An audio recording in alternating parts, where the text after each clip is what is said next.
Hey, hi, hello. It's me, Deb, back to share some art in video format for you with a little voiceover.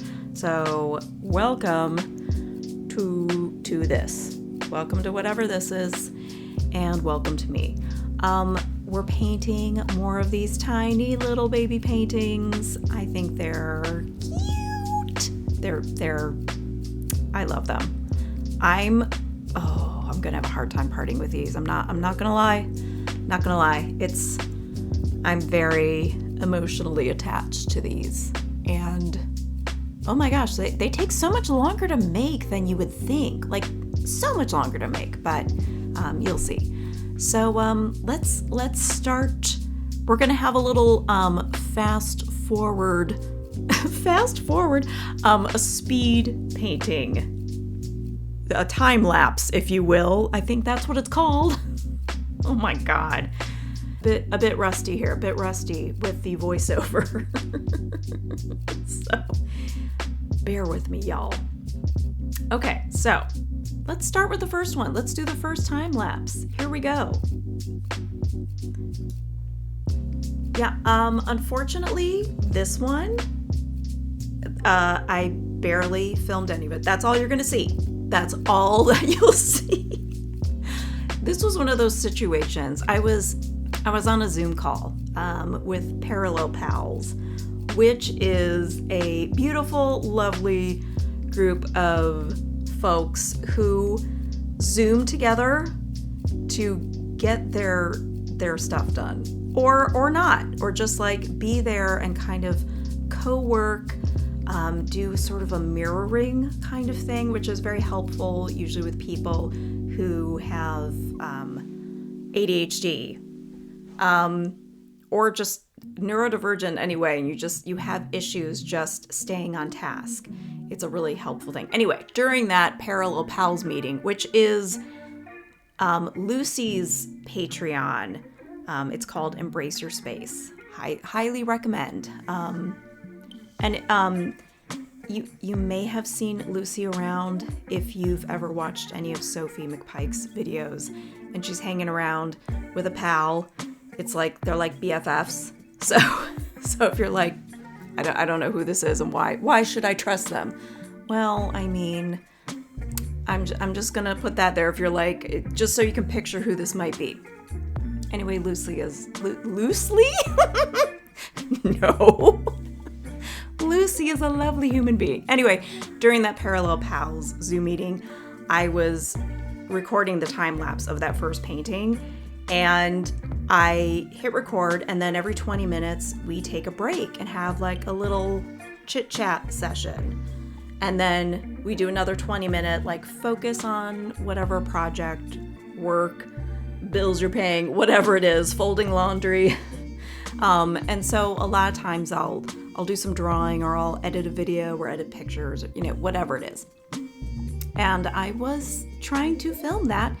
And I had my camera on and the time-lapse thing on, but apparently when we took that pause, I forgot to hit record again. So that whole time I was like in a like a slightly uncomfortable position, because it's like you have to keep the artwork within the frame, and sometimes that can really strain your muscles a little bit, because you're like, I would normally be like hunched over this thing, or I don't know, I'm sitting a little strained. Not that hunching over something is great for your neck and back and shoulders, but sometimes I'm just at this odd angle because I'm trying not to get my head in the frame, so you don't see like bits of frizzy hair all up in the video, Yeah, so that's what happened, and I was really annoyed because that lava lamp one took ages. I think that took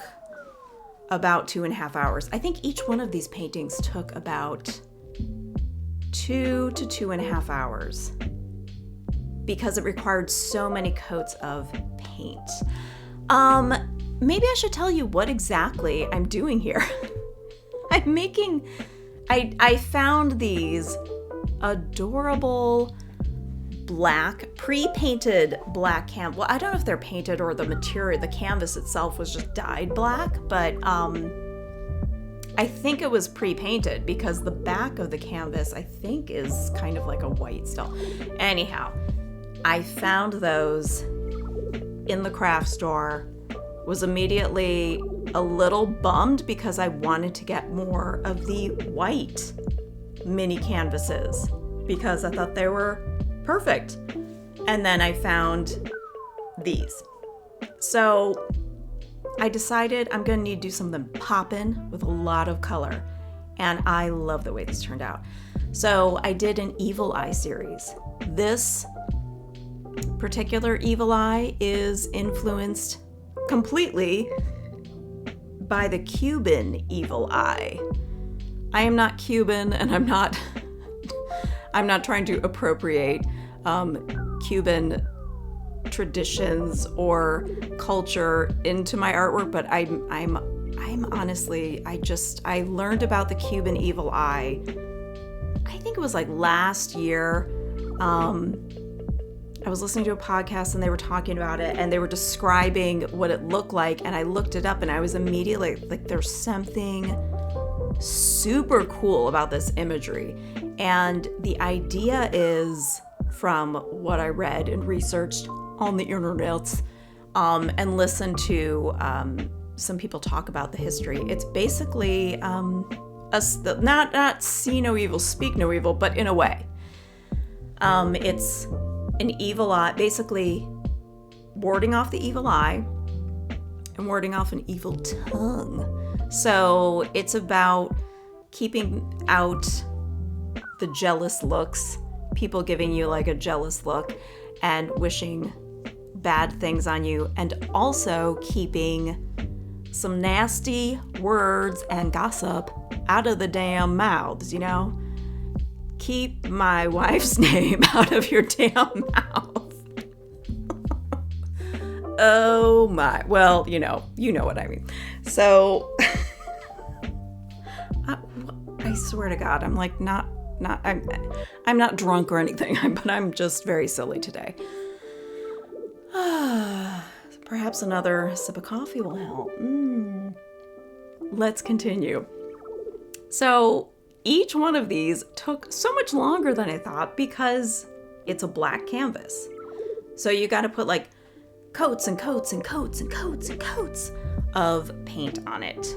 I used acrylic paint pens for this simply because it's a small workspace and it's really hard to, I find it very draining to work with a brush in such a tiny space. And I thought I'd rather just be able to hold a paint pen more comfortably and draw with the paint instead of trying to manipulate a brush to make exact lines. Very, very tough to do.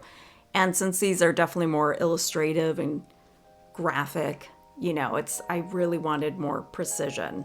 There's something, I just really enjoy that. So I was using Posca and Artix paint pens. By the way, I just got a big box of Artix paint pens last week that I still have to test out. I've got a whole bunch of art supplies that I want to test out with you guys, so stay tuned. Stay tuned for that, including some really old-ass, dusty crusty from my parents' basement art supplies. No joke. No joke. Like, I found my old childhood art supplies, and I found some of my dad's old art supplies. My dad's he's a very skilled and talented artist, an amazing painter. He can do things incredibly realistic. He's an incredible artist. And my uncle was also an incredible artist. He did a lot of I would say more graphic novel kind of stuff, but a lot of comics and things like that. But a very good artist.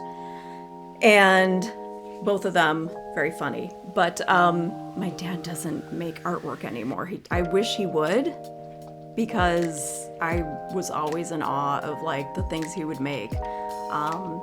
Just so there's a lot of natural talent, but he was just very skilled. Yeah. So anyway, I had some of his old art supplies that I stumbled upon in the basement. My son Charlie, when we were over there celebrating my dad's birthday, turned 87, you guys. And Charlie had asked, like, isn't there a pool table in the basement? And I was like, yeah, but it's probably covered with a bunch of stuff. So he wanted to walk around down there. And I had been asking my parents, because, you know, like, you think, like, do you guys still have this thing that I used to have when I was a kid? Like, does anyone else do that? Like, where you ask, like, do you guys still have that little toy of mine? Or, like, I'm like, where did that woven peacock chair go? That iconic 70s peacock chair that I used to have in my room. Where did that go? I mean, that's like long gone, which makes me so sad. Because they're so back in style now. Yeah, that's long gone. And then, we go in the basement because I had been asking, like, is there any chance Dad has an old easel around? Because I'm in the market for an easel. I really need one. And I'm like, he's got to have something. But they're like, no, that stuff's long gone. What was I saying? Because I really went off on a tangent there. I found some old dusty, crusty things of my dad's. That's what I found in the basement. I found like some old, I don't know if they're oil pastels or soft pastels. I mean, it is old. Like the packaging, it's just like, is this from the 40s or 50s? Like, it really does appear to be from like the 40s or 50s. And my mom, when I showed her what I scrounged up down there, she was like, I think your dad came with those. Like, as in, like, when she and he got married, like, he arrived with that box of pastels. She's like, yeah, those came with him. So, yeah. Who knows? Maybe he was, I don't know. I don't know if they were from his childhood, but interesting. So we'll be checking that. They still had a little pigment. I tested one, like, inside the box. I was like, still works. Not that, I also found some, like, it's like from the 60s. Two of them, two unopened packages of, like, enamel paints for, like, models and things. And it's advertised that it's like fun for the whole family. And it's got, like an illustration of a family having a grand old time doing their crafts together. And then it also says like highly flammable. So it's like, here's all the kids and mom and dad all sitting around the table making stuff. Just like, Dad, no smoking. Don't light your pipe, okay? Not tonight, honey. So, yeah, dangerous. I have no idea if they'll be usable at all, but we'll have fun finding out. Do I need to be in a well-ventilated area to use them? Possibly. Let me tell you a little bit about this particular painting that I'm working on. There was a big struggle because the eye in the middle right-hand corner, the one with like pink and orange iris, that I keep fiddling with, was irking me to no end because I was trying to make it be an eye that's looking down, but I ended up making the eye shape upside down. I couldn't figure out what my problem was. I was like, why does this look wrong? And when I actually, between this, I had stepped away for like a half a day and had other things going on. And I came back to it that night, and this is where I'm fixing it and doing this and making it look correct. So I had to basically kind of cover up half of it and like just redraw it. And that fixed it.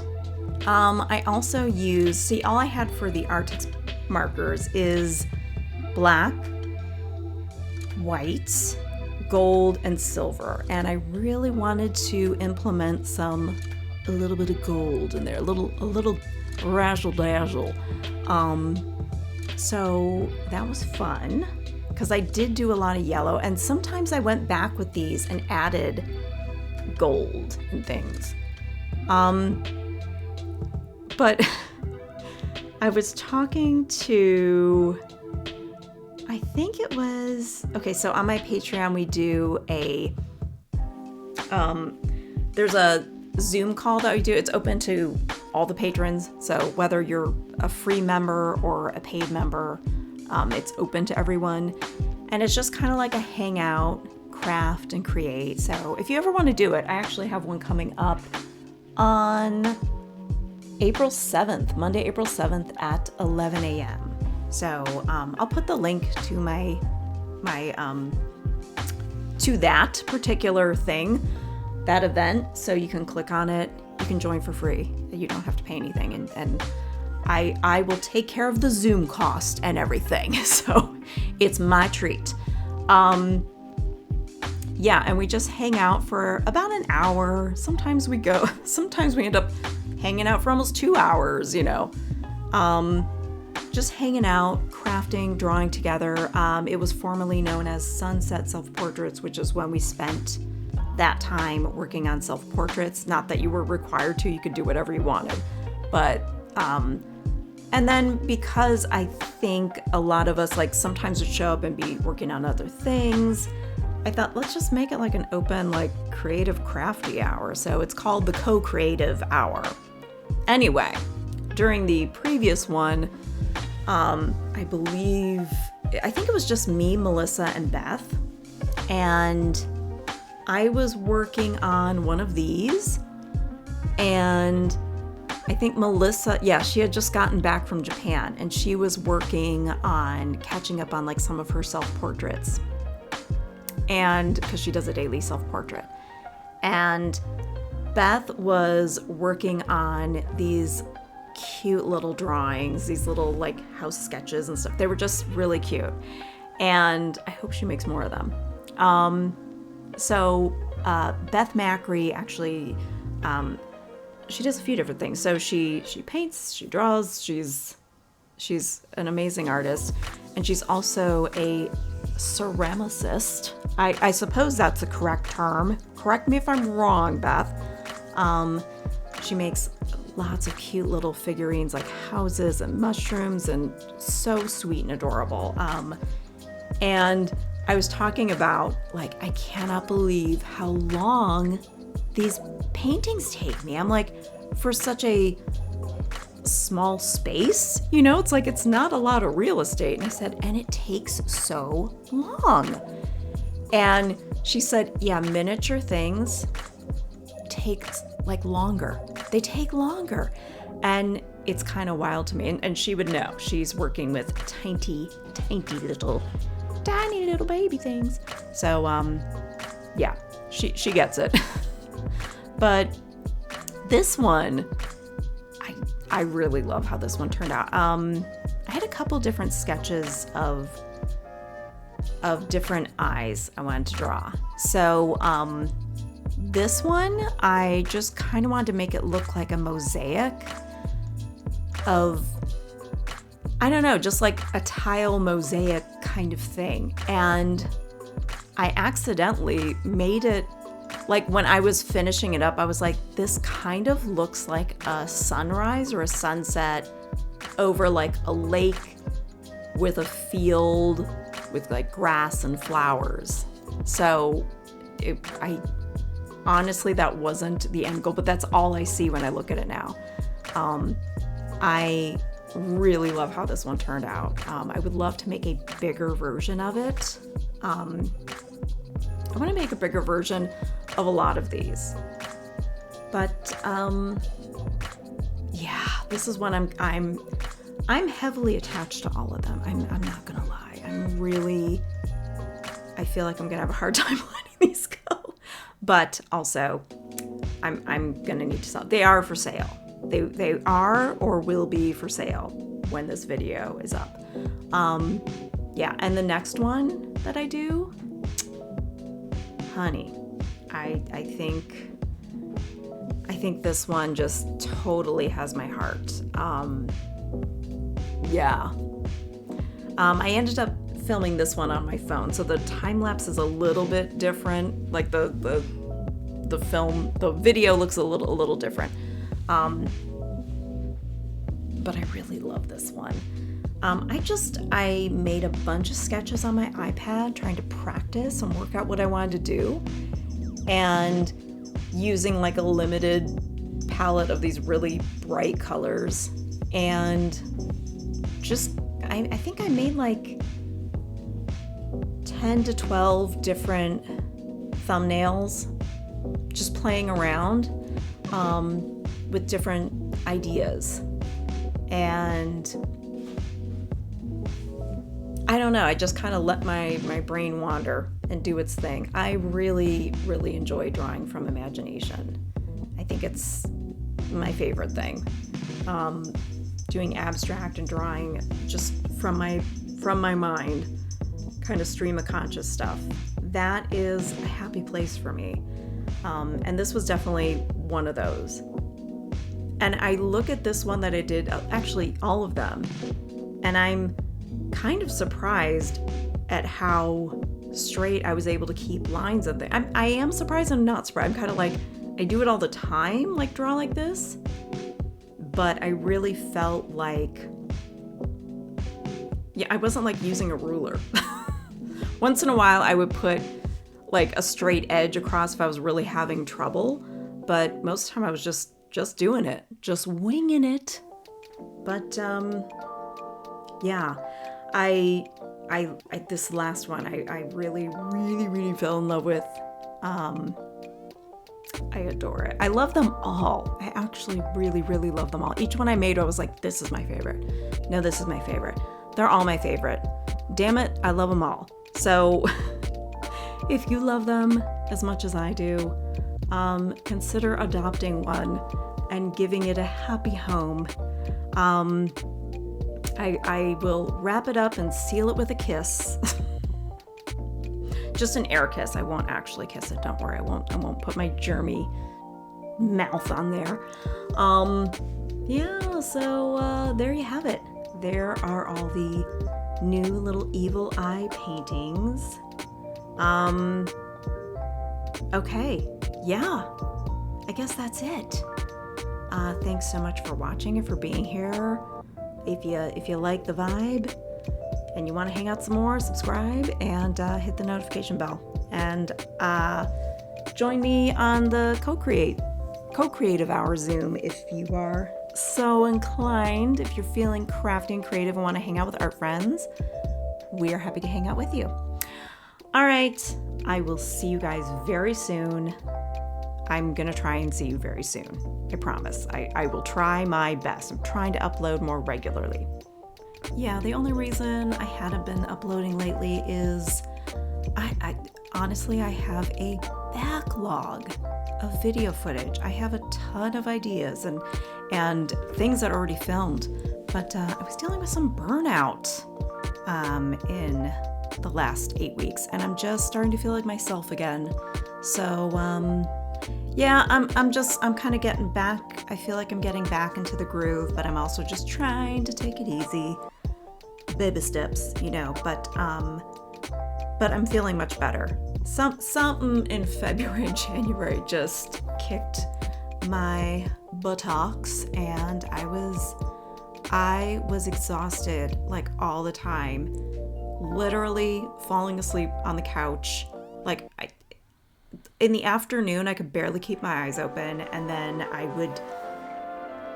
like at dinner time, I'd be like, I'm just gonna have a cup of tea and then I'm going to bed.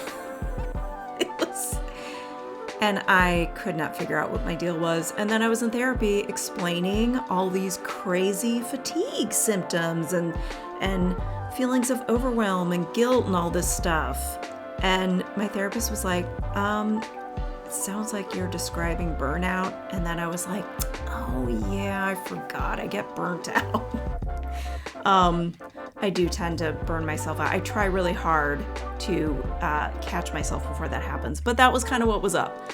But I'm starting to feel like myself again. It helps that there's more sunshine and that the weather is starting to warm up. That gives me a huge serotonin boost. It helps me a lot. So the more sunshine there is, the more energy and pep in my step I have. So anyway, hang in there if you have been going through it too. I will see you guys as soon as I can. So yeah. All right. Have fun out there. Have a lovely day. Have fun out there. Go out there and have fun, kids. All right, bye.